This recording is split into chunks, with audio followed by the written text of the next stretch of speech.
বৌদি, আমাদের কিছু টাকা ধার দিন না, আমরা খুব বিপদে পড়ে এখানে এসেছি। এই যে ভিখারি, আজকাল তোমরা বাড়ির মধ্যে ঢুকে ভিক্ষা করতে শুরু করে দিয়েছো। যাও এখান থেকে। না না বৌদি, আমরা ভিখারি না। আপনার স্বামী রাহুল, আমি ওনারই বন্ধু।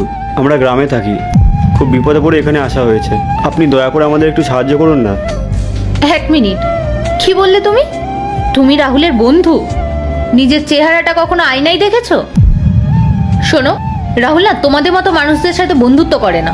যাও এখান থেকে, বিরক্ত করো না। বৌদি, আপনি একবার রাহুলকে ডাকুন না, ও আমাকে দেখলে ঠিক চিনতে পারবে। রাহুল বাড়ি নেই, ওখানে বসো, যখন আসবে কথা বলে নিও। বৌদি, আপনার কাছে তো মোবাইল আছে, আপনি একবার ফোন করে জিজ্ঞেস করুন না যে ও কখন আসবে।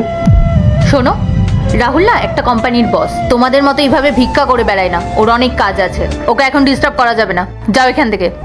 দিদি, একবার ফোন করুন না, আমাদের খুব দরকার। ঠিক আছে, দাঁড়াও।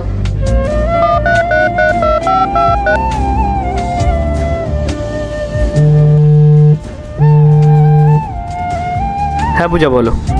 হ্যাঁ রাহুল, বলছি দুটো ভিখারি এসেছে, বলছে তোমার সাথে দেখা করবে।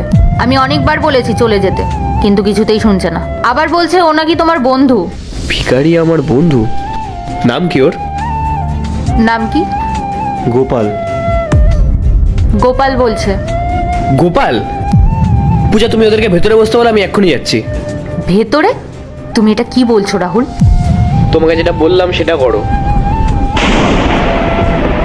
রাহুল কি বললো? আসো ভেতরে। ঘর নোংরা করবে না।